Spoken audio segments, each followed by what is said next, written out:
One thing I always do when I'm working near a river is check the hilltops for gravel.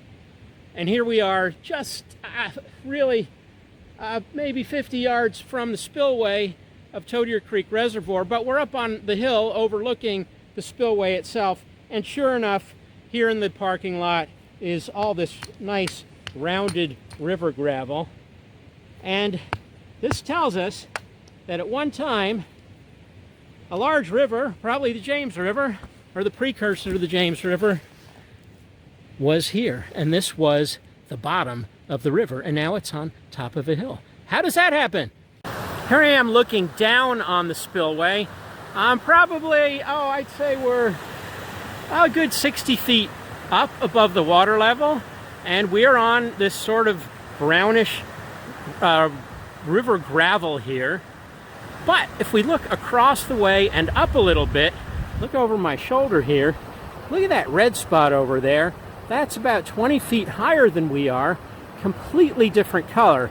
It's a deep, deep, deep red color, and this is typical of the oldest river gravels along the James River.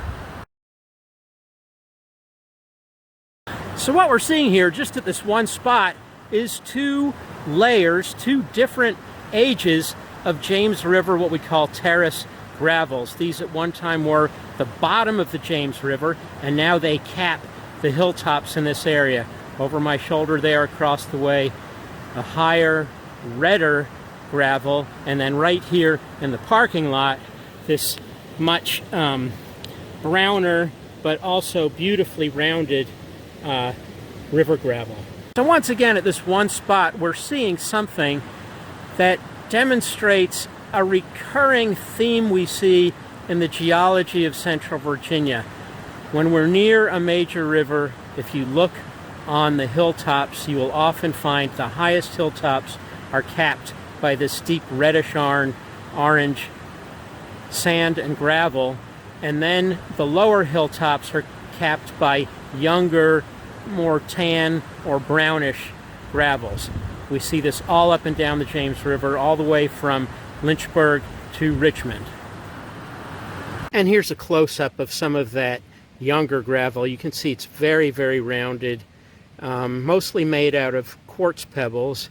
Sometimes you find a few sandstone pebbles here. Here's a little piece of gray sandstone, but usually if you crack these open, they're almost entirely white quartz and some white quartz sandstone. I'm not seeing any of the scolithos fossils that we often find in these terraces, but maybe before the day's over today, we'll find one of those.